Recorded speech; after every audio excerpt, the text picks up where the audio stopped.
In an age of shadow and fury, a restless force stirred from the frozen north, a people born of steel and sea who would journey into the unknown and leave the world forever changed. This is the story of the Vikings, warriors and explorers, relentless and unyielding, who broke free from their isolated lands to carve a path across continents with unmatched ferocity and ambition. As they rose from the edges of the known world, these Norsemen shattered the boundaries of Europe, bringing with them the fury of their gods and the ambition of explorers. By sword and by sail, they became both feared and respected, reshaping kingdoms, confronting empires and forging paths that no one dared to follow. Their voyages carved new paths on land and sea, extending from the frozen fjords to the riches of Constantinople and beyond. In this series, we journey deep into the Norse world, unveiling the truth behind the myths and legends. These are not just tales of raiders, but of complex societies built on honor, loyalty, and a relentless spirit. From the realms of gods to the halls of Jarls, from the vastness of the seas to the trading ports of the East, the Viking Age was an era of transformation of Europe. This is more than a saga of battles and blood. It's a story of a people who challenged the world, leaving a mark that would resonate for 1,000 years. This is the Viking saga. Welcome to Storm from the North. In this second part of Storm from the North, we delve deeper into the complex fabric of Norse society. While the first episode explored the origins of Norse culture from the Bronze Age, tracing the roots of Viking beliefs and early social structures, today we shift our focus to the daily lives of Viking men, women, and children. This episode aims to reveal the societal roles and responsibilities that were integral to the survival and identity of the Norse people. We'll explore the Viking social hierarchy, the Jarls, Karls, and Thralls, and how each class contributed to the Norse economy and community. Beyond social structure, we'll examine their daily rhythms, from farming to skilled crafts, which reveal a people as engaged in survival and creativity as in war. The contributions of Norse women, often central to family and community, offer another dimension, highlighting roles and rights not commonly afforded to women in other contemporary societies.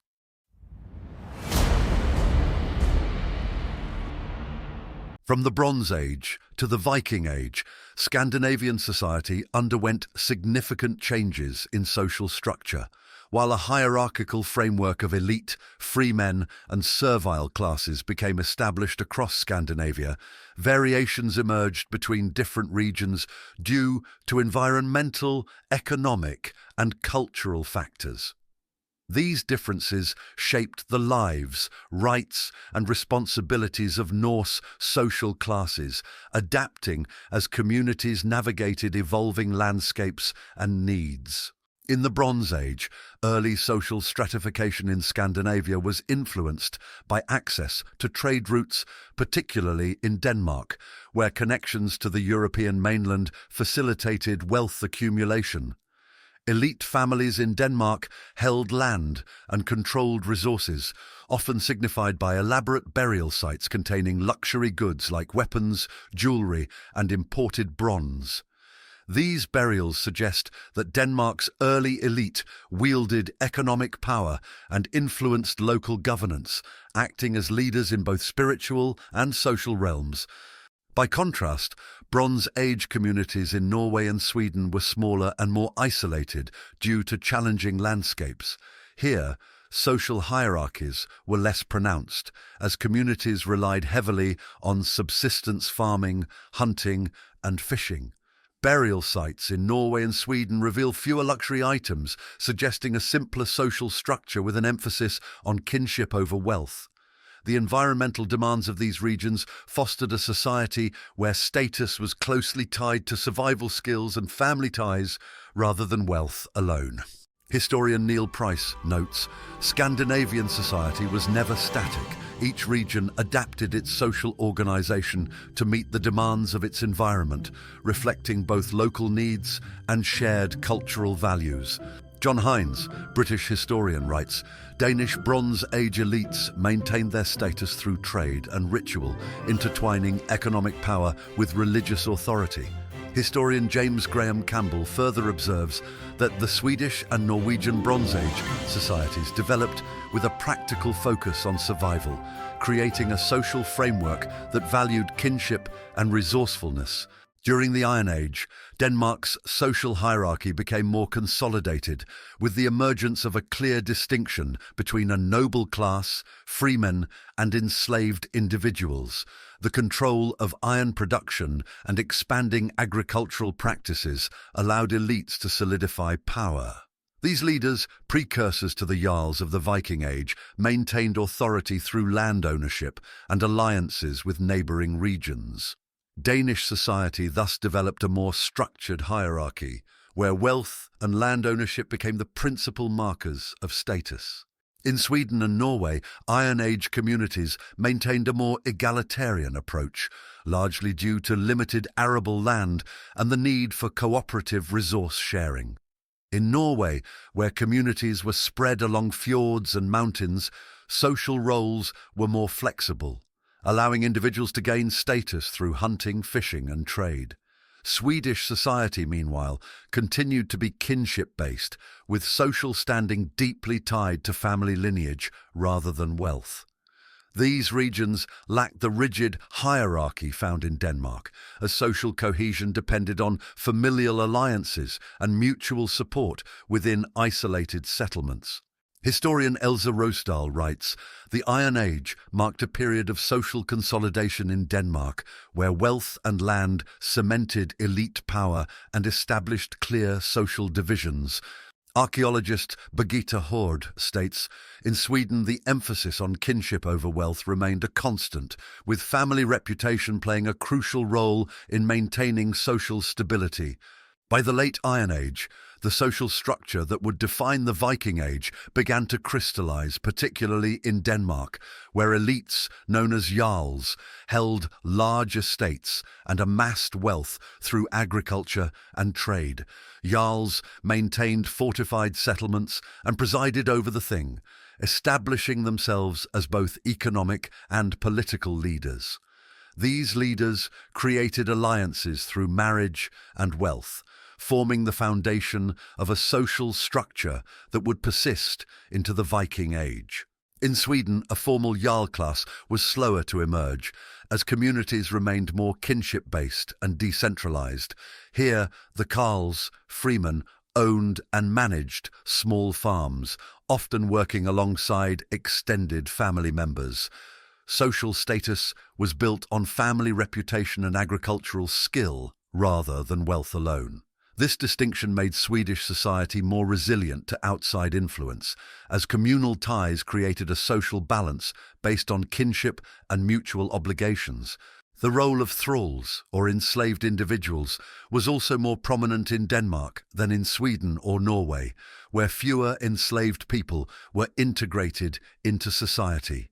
Danish Jarls often acquired thralls through raids, using their labor for farming and domestic tasks.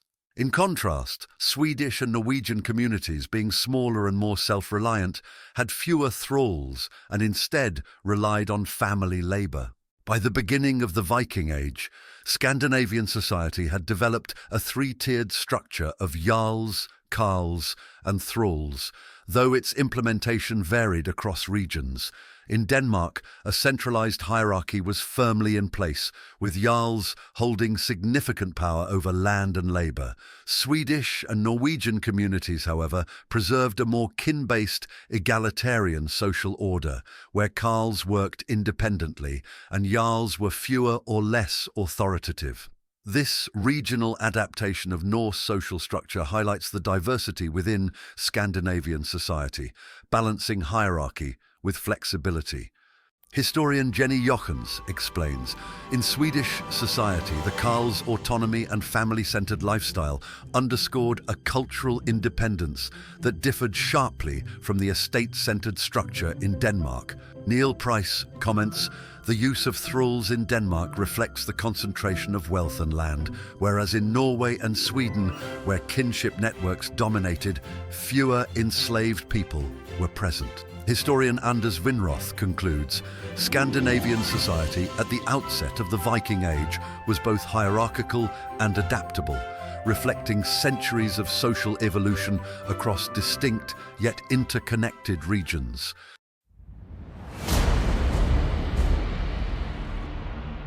Daily life in Norse society was shaped by the environment, available resources, and centuries of cultural evolution.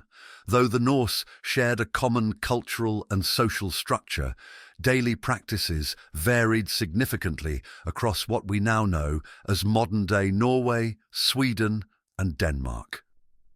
The evolution of these practices, from the Bronze Age through the Viking Age, reveals a society deeply intertwined with its landscape, balancing independence with interdependence.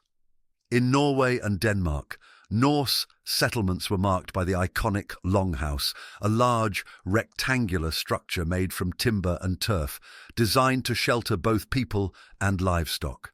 These longhouses served as communal hubs, centralizing daily activities in a single space. In the more fertile regions of Denmark, longhouses could be more expansive and complex, reflecting a stable agricultural society. Meanwhile, Norwegian longhouses were often smaller and adapted to mountainous terrain, with livestock housed separately in smaller outbuildings. As Neil Price describes, longhouses were not just homes, they were communal spaces that bound Norse families to their land and reinforced social bonds within these demanding environments. In Sweden, where the land was more isolated and heavily forested, settlements were typically smaller and housing varied more widely. Swedes often used simpler, smaller structures adapted for self-sufficiency, reflecting a culture less centered on large communal spaces than their Norwegian and Danish counterparts. These homes reveal a Swedish-Norse culture that valued independence, with communities more reliant on hunting and local resources than on extensive agriculture. In contrast to the Norse, Estonian Vikings on the island of Saaremaa had different living arrangements. Excavations on Saaremaa have revealed that these Vikings did not use longhouses. Instead, they built smaller, separate structures suited to their coastal environment. The Salme burial site, discovered on Saaremaa, provides rare insights into this group. 2 ship burials, containing the remains of warriors, along with weapons and artifacts, suggest a society that was both mobile and militarized. Archaeologist Andres Tvauri explains, the Salme site reflects a Viking society where mobility and maritime prowess were paramount, a striking difference from the more settled Norse communities of Scandinavia. In contrast, Norwegian Norse communities faced a harsher environment with limited arable land. Farming was smaller in scale, with families relying on livestock and fishing to sustain themselves. The rugged terrain led to isolated farms and the need for strong communal ties to weather the long winters. In Sweden, the reliance on self-sufficient farming was even more pronounced. Swedish Norse communities often turned to the dense forests for hunting and timber, balancing small-scale farming with these natural resources. These communities were more isolated, valuing independence and self-reliance. This lifestyle helped shape a Norse culture that differed from the more communal Danish-Norse practices. Craftsmanship in Norse society varied significantly based on regional needs and resources. In Norway, where timber was abundant, shipbuilding became an essential skill, enabling coastal communities to travel, trade, and raid across the North Atlantic. Danish-Norse artisans, with access to a more stable agricultural economy, focused on metalwork and intricate jewelry production, supplying items for both local use and export. Swedish Norse communities, less involved in seafaring due to inland locations, produced durable tools and textiles suited to their self-sufficient lifestyle. In Norway, subsistence was often more precarious, notes Elsa Rosedal, with communities relying heavily on fishing and seasonal raiding to supplement agricultural limitations. Similarly, historian James Graham Campbell observes that regional differences in Norse craftsmanship were pronounced, with Norwegian artisans focusing on shipbuilding due to their extensive coastlines and access to timber, Danish craftsmen excelling in metalwork and jewellery, supported by their agricultural wealth, and Swedish communities emphasising tool and textile production suited to their inland, self-sufficient lifestyles. Additionally, historian David M. Wilson notes that the distribution of resources across Scandinavia led to specialised craftsmanship. Norway's vast forests supported a tradition of shipbuilding. Denmark's fertile lands and wealth facilitated intricate metalwork and jewellery production, and Sweden's inland geography fostered a focus on durable tools and textiles. Community gatherings, such as the Thing, were essential to Norse life, but these assemblies varied in size and purpose. In Denmark, the Thing was often a large assembly, reflecting a society with centralized leadership and established legal practices. In Norway, coastal communities held smaller gatherings, often focused on matters of defense and survival. In Sweden, isolated communities held more intimate gatherings, where decisions were made based on local concerns rather than broader governance. Historian Jesse Byock notes, the Thing was a central institution, but its size and scope adapted to each Norse region's unique social and environmental context. From longhouses to communal gatherings, the daily life of the Norse was marked by resilience, adaptation, and regional diversity. Each region's response to its environment and resources shaped the social, economic, and cultural practices that would become the foundation of Viking Age society. This diversity, from the self-reliant Swedes to the mobile warriors of Saaremaa, reflects the complexity and adaptability of Norse culture.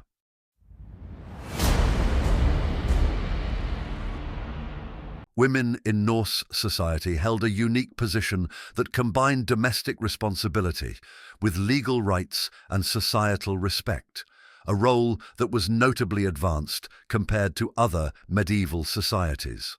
While primarily responsible for managing the household, Norse women had access to legal protections, property rights, and social influence that underscored their importance in the community.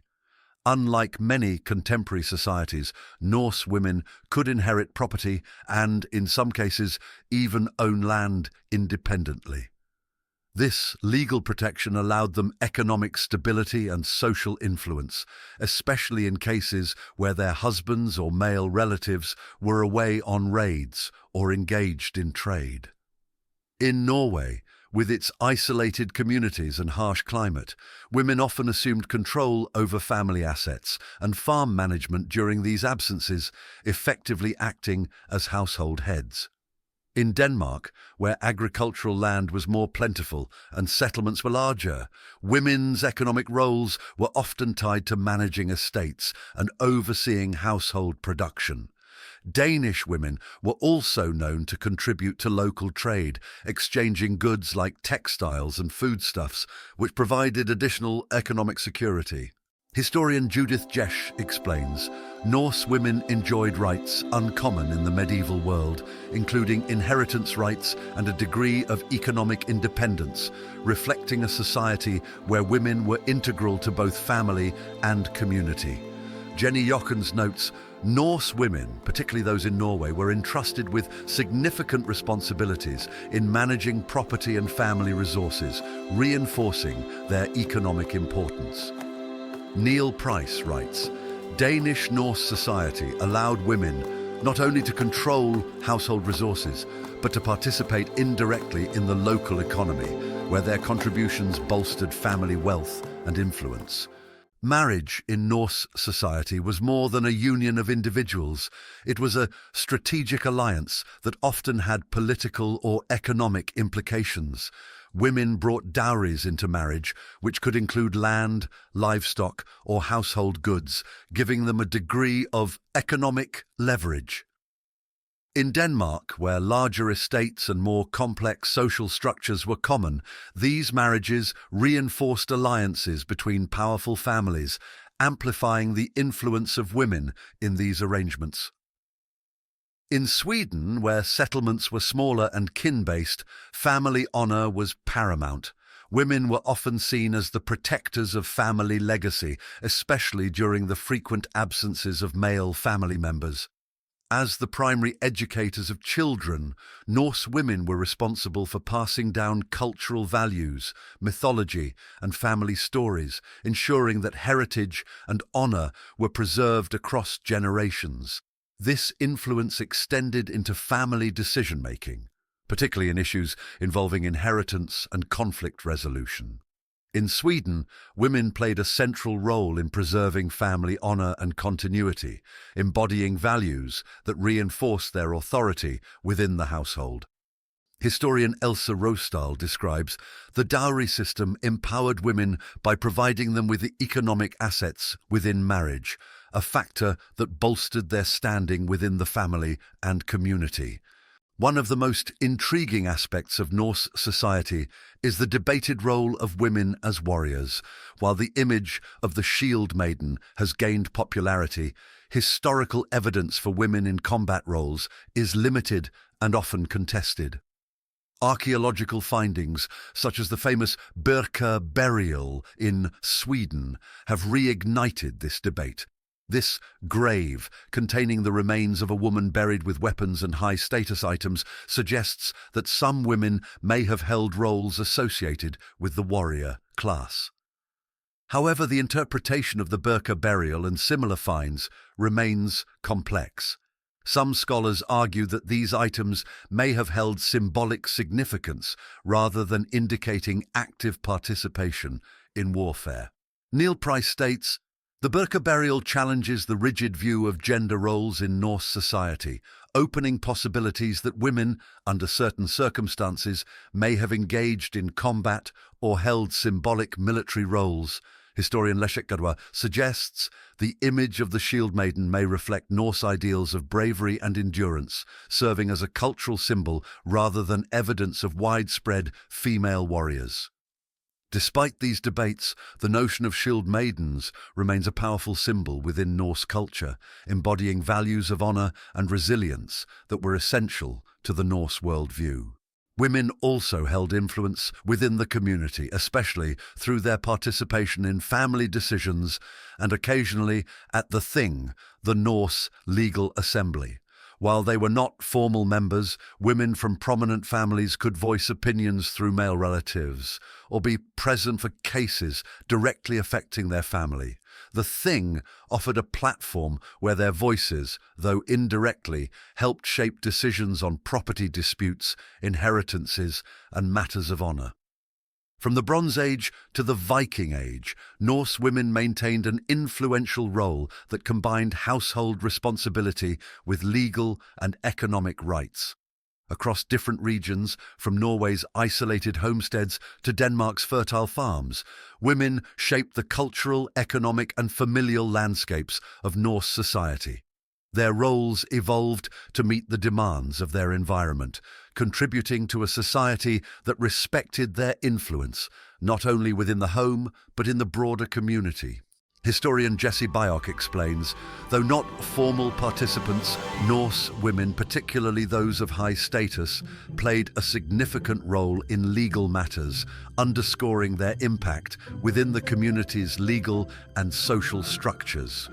Furthermore, Jenny Jochens summarizes, the lives of Norse women reveal a society that valued women's contributions, granting them unique rights and responsibilities that enhanced both family and social resilience.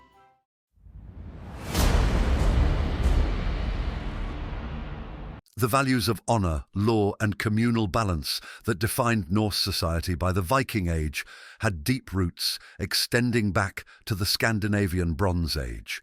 Although these concepts were shared across what we now call Norway, Sweden, and Denmark, regional differences and environmental factors influenced how they were applied and understood. Honor, a guiding principle in Norse society, can be traced back to the Scandinavian Bronze Age. Archaeological finds from burial sites reveal a society that valued social status and reputation. In Denmark, the abundance of resources and fertile land led to a more stable agricultural society, where honor was often associated with wealth, land ownership, and lineage. Danish Bronze Age burials frequently contain valuable items, indicating a culture where honor was tied to displays of wealth and status. In Norway, where communities were more isolated by mountainous terrain and harsher climates, honor was often associated with personal resilience and physical bravery. These qualities were essential for survival, particularly in remote settlements where daily life required self-sufficiency. In this environment, honor was not only about reputation, but also about maintaining community harmony through acts of bravery and loyalty. Archaeologist James Graham Campbell notes, the development of Norse law and honor evolved within unique regional contexts, shaped by local resources and social needs, creating distinctions between different Norse communities. Historian John Hines observes, Danish society emphasized honor through visible signs of prosperity, a tradition that would persist into the Viking Age with its focus on wealth as a marker of respect and influence. Preben Møhlengracht Sørensen writes, in Norway, honor took on a more personal dimension, emphasizing qualities necessary for survival, like endurance and courage. Sweden, marked by dense forests and smaller settlements, developed a sense of honor closely tied to family and kinship. In these isolated communities, honor was often maintained through family ties and loyalty, where one's actions reflected directly on the entire kin group. This environment fostered a tightly knit social fabric where individual honor was inseparable from family reputation. The Thing, or legal assembly, played a central role across Norse regions, but its structure and significance varied. In Denmark, where communities were larger and more centralized, the Thing often involved more elaborate gatherings, with a structured approach to legal matters. Danish Things were likely more formalized, reflecting a society with agricultural stability and established legal traditions. Here, the law speaker played a significant role, reciting and interpreting laws to ensure continuity and fairness in legal proceedings. In Norway, where settlements were often isolated by fjords and mountainous terrain, the Thing took on a more communal and collaborative role. Norwegian Things typically involved smaller groups, with a greater emphasis on consensus and direct community involvement. The law speaker's role in Norway was essential, given the reliance on oral tradition, but Norwegian legal assemblies were less rigid, allowing for flexibility in resolving disputes. Historian Jenny Jockens explains, in Swedish society, honor was embedded in the family, with actions by one member reflecting on the whole, reinforcing a powerful sense of collective responsibility.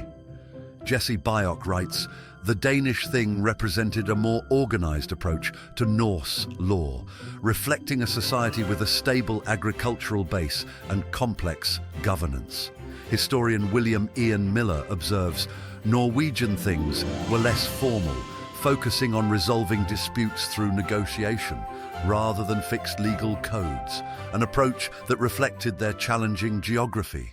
In Sweden, where kin-based communities were prominent, the Thing was often an intimate affair centering around family and clan interests. Here, legal disputes were typically resolved with a focus on preserving family honor and community stability.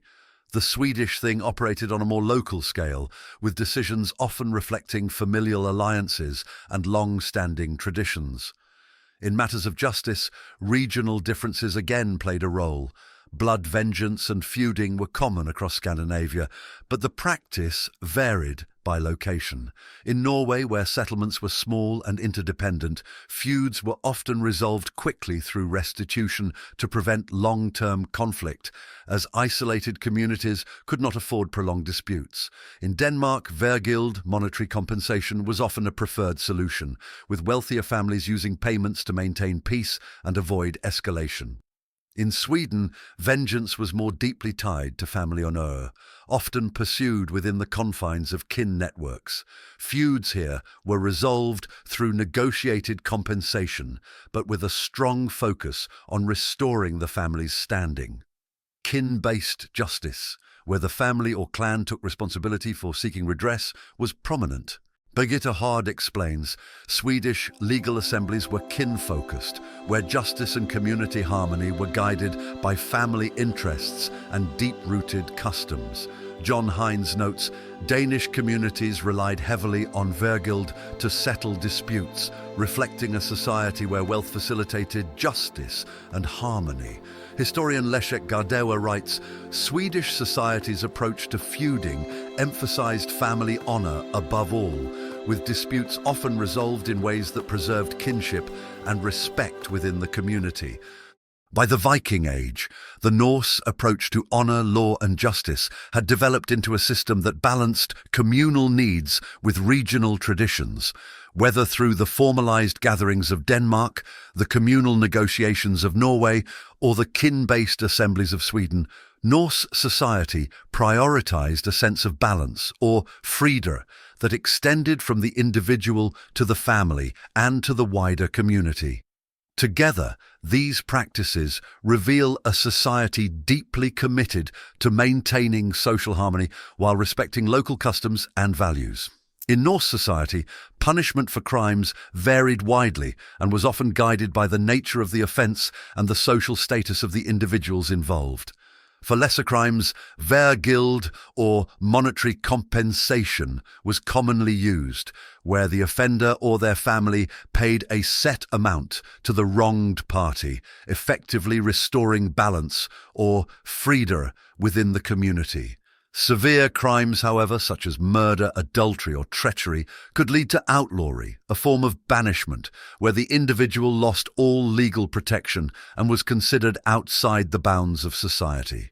Historian William Ian Miller notes, outlawry was among the most severe penalties in Norse law, effectively stripping an individual of all rights, making them fair game to anyone who encountered them. Among the most notorious punishments recorded in Norse sagas is the blood eagle, a brutal form of execution mentioned in the Orkneyinga saga and other sources, typically reserved for the gravest acts of treason or betrayal. According to these texts, the blood eagle involved cutting open the back of the victim, severing the ribs from the spine, and pulling the lungs out to resemble wings spread wide. Although the accuracy of this practice is debated by historians, some argue that it was likely a symbolic tale rather than a widespread ritual. Neil Price writes, the blood eagles mentioned in sagas likely served to emphasize the horror and finality of betrayal in Norse society, rather than reflect a common practice. Regardless of its historical accuracy, the blood eagle stands as a testament to the severe consequences of dishonor and treachery in the Norse cultural imagination. Within Norse society, the practice of sacrifice, both animal and in rare cases human, intersected with ideas of honor, spirituality, and social order. In popular portrayals, such as Netflix's Vikings, human sacrifices are presented as a dramatic and routine part of Norse religion, frequently depicted at sacred sites like Uppsala to invoke the favor of the gods. These portrayals often emphasize the intensity and mysticism of Viking spirituality, showing the Norse as eager to offer human lives in exchange for divine blessings in war, fertility, or survival. However, these representations lean heavily into sensationalism, reflecting more of modern fascination than historical accuracy. In contrast, modern historians like Neil Price and Elsa Rosedal view human sacrifices in Viking society as rare and complex, primarily reserved for exceptional occasions. Evidence from burial sites, where servants or animals were found interred with elite figures, suggests that sacrifices often symbolized accompaniment into the afterlife, rather than a direct offering to the gods. Historians propose that such rituals served a broader social purpose, reinforcing communal bonds and connecting the living to the divine order in times of great need or transition. In this context, sacrifices were woven into the fabric of Norse law and honor, not as acts of brutality, but as solemn rituals that reaffirmed values of loyalty, respect, and the natural cycles of life and death. Rather than the violent spectacles often seen on screen, these sacrifices were complex expressions of Norse identity, balancing spirituality, social hierarchy, and honor within the community.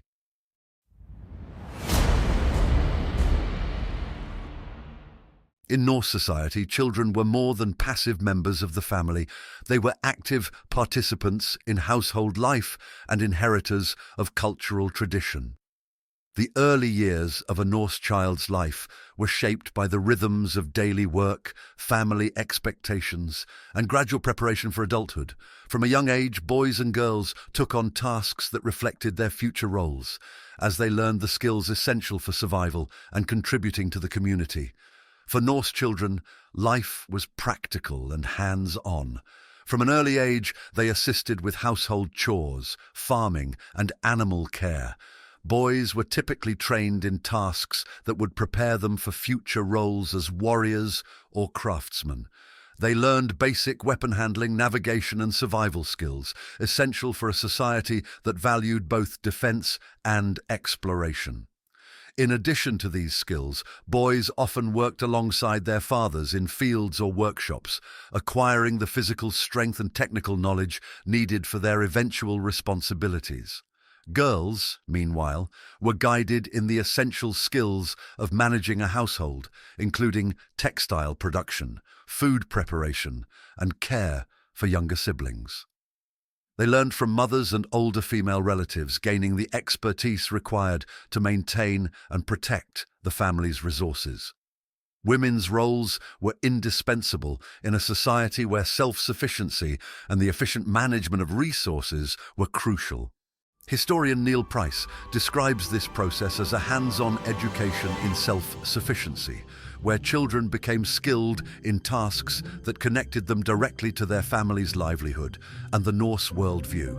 John Hines notes, "The training of Norse boys was rooted in the values of strength, resilience, and readiness, underscoring the martial and industrious spirit of Norse society."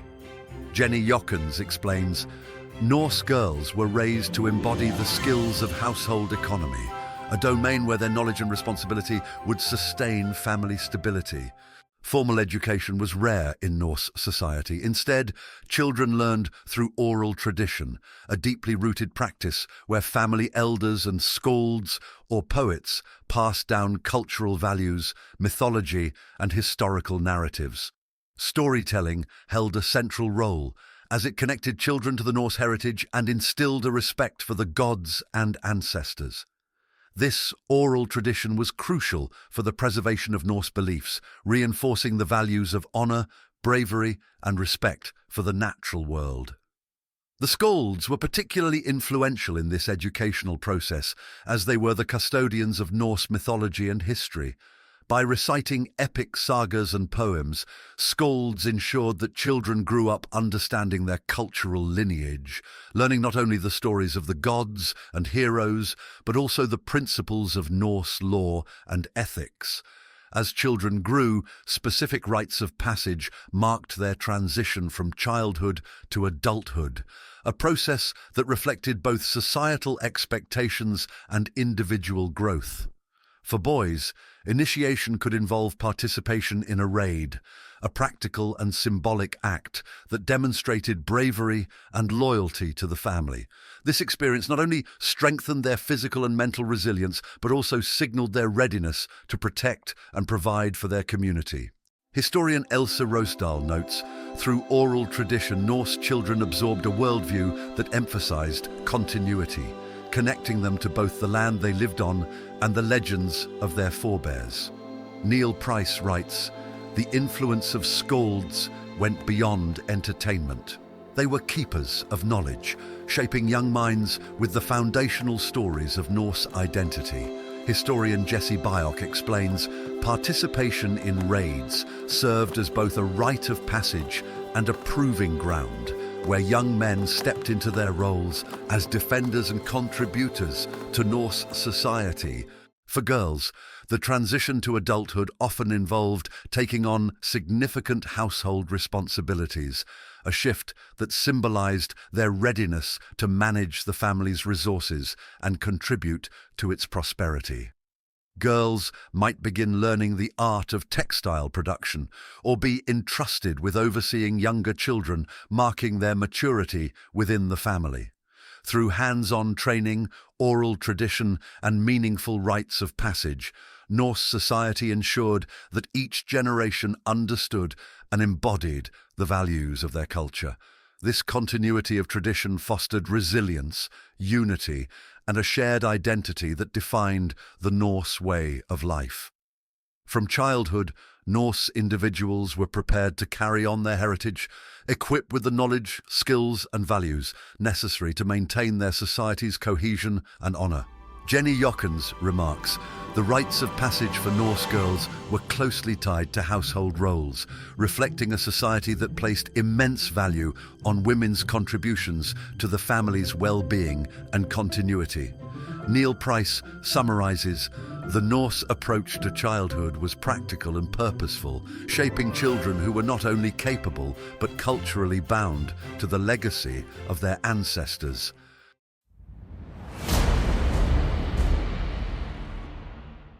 Norse society was built on a foundation of self-sufficiency which enabled communities to thrive in a harsh and often unpredictable environment. The resilience of Norse households relied on their ability to produce essentials such as food, clothing, and tools. This independence fostered a sense of practicality and adaptability across Scandinavia, where survival was often tied to local knowledge and resourcefulness. Most Norse households were organized as self-sustaining units, producing nearly all they needed to survive. The main agricultural products were grains like barley, rye, and oats, which provided a staple diet and were complemented by vegetables and dairy. Families raised livestock, including cattle, sheep, and goats, for milk, meat, and wool. The short growing season in Scandinavia required careful planning, with families working communally to prepare for winter by preserving food through drying, smoking, and salting. Craftsmanship was also central to Norse self-sufficiency, as most households produced their own tools, clothing, and household items. Women were skilled in textile production, creating garments from wool and flax, while men were adept at woodworking, blacksmithing, and other crafts that supported farming and hunting. This level of self-reliance gave Norse communities a degree of resilience in the face of environmental challenges. Neil Price notes, self-sufficiency was not merely a preference in Norse society, but a necessity that shaped cultural attitudes toward work, land, and the natural world. Else, Rosdahl explains, the Norse approach to agriculture was driven by the need for fictionless sustainability, with families relying on a combination of crop cultivation, livestock, and hunting to meet their needs. Historian James Graham Campbell states, craftsmanship in Norse households was a practical response to the isolation of Scandinavian settlements, where dependence on trade for everyday items was impractical. The ability to produce and store resources independently fostered a culture of resilience and adaptability. With winter stretching long and harsh across Scandinavia, Norse families developed a strong sense of planning and resource management. This communal approach to self-sufficiency also reinforced the importance of family and kin, as each member played a crucial role in ensuring the household's survival. By preparing for the worst, Norse communities embraced a pragmatic view of life, one that valued preparation and unity above all. While self-sufficiency was foundational, Norse society was also deeply connected to extensive trade networks, both within Scandinavia and across Europe, the Middle East and beyond.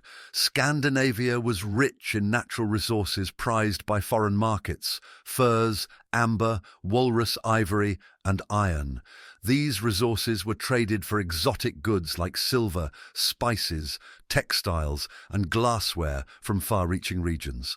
This economic exchange connected Scandinavia with the rest of the world, allowing Norse traders to access items that symbolized wealth and cultural influence back home.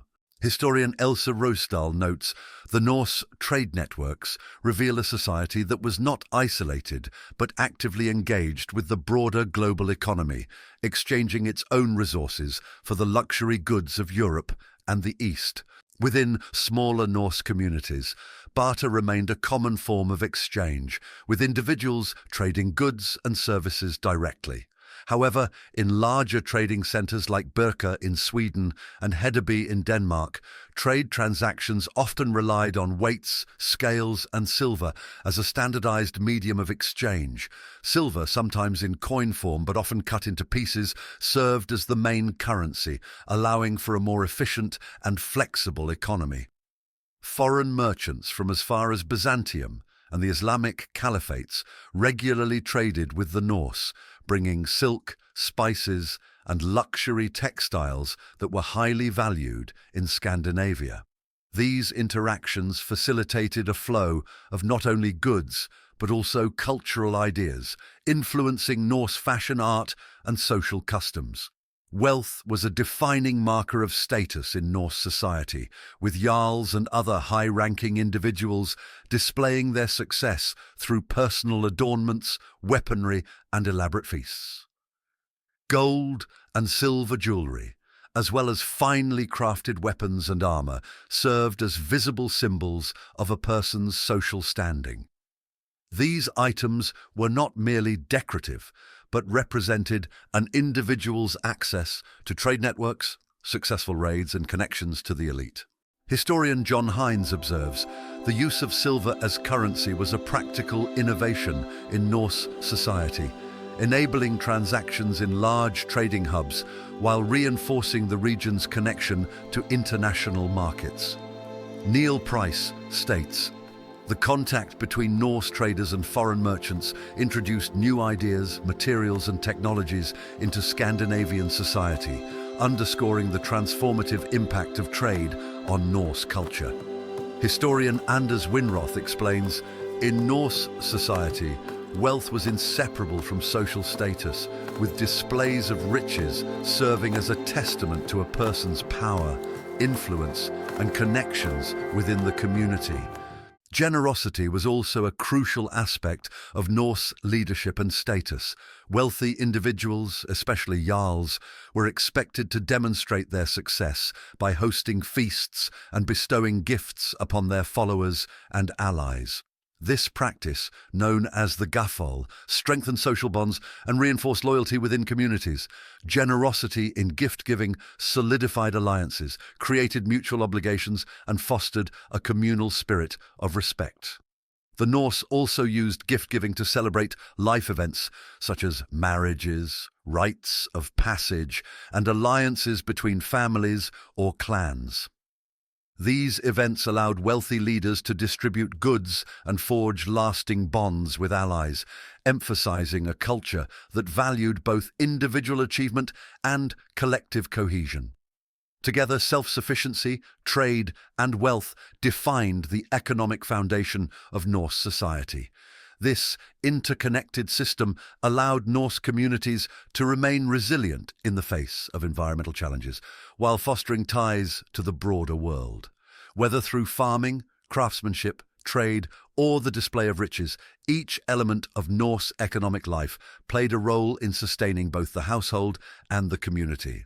Historian Jesse Byock writes, "The Norse practice of gift-giving was more than a display of wealth. It was a social mechanism that reinforced loyalty, trust, and the stability of alliances." Historian James Graham Campbell notes, "Wealth in Norse society was a means of creating and reinforcing social networks, a way to unite people under shared prosperity and respect for communal values." As historian Neil Price concludes, the Norse economy was a dynamic balance of independence and connection, a structure that enabled resilience while expanding horizons through trade and cultural exchange.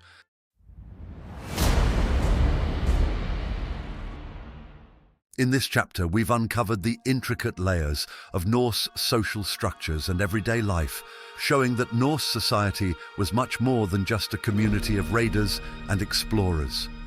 From the ranks of Jarls, Karls, and Thralls, we explored how social hierarchies shaped daily interactions and reinforced systems of honor and responsibility. Through a close look at self-sufficient agricultural practices, we saw how resilience was built into their way of life, as communities were bound by the harsh northern landscape and the resourcefulness it demanded. Trade flourished as an essential part of the Norse economy, connecting Scandinavia to distant cultures, even as wealth and status were displayed within a strictly ordered society. Yet Norse life was not without its shadows. We also touched on the darker aspects, such as the blood eagle punishment, a brutal penalty that combined law and the cultural concept of honor and human sacrifices, rituals interwoven with beliefs that served both spiritual and social purposes. These practices reveal the balance within Norse society between strength and spirituality, community and personal legacy, as they sought harmony with the world of gods and men. Thank you for joining us in exploring this rich and complex chapter of Norse society. If you enjoyed this video, please like, share, and subscribe to stay with us as we continue our journey. And don't miss the next episode, where we'll delve into the powerful myths, rituals, and worldview that shaped every aspect of Viking life, from their daily actions to their understanding of the universe. See you there.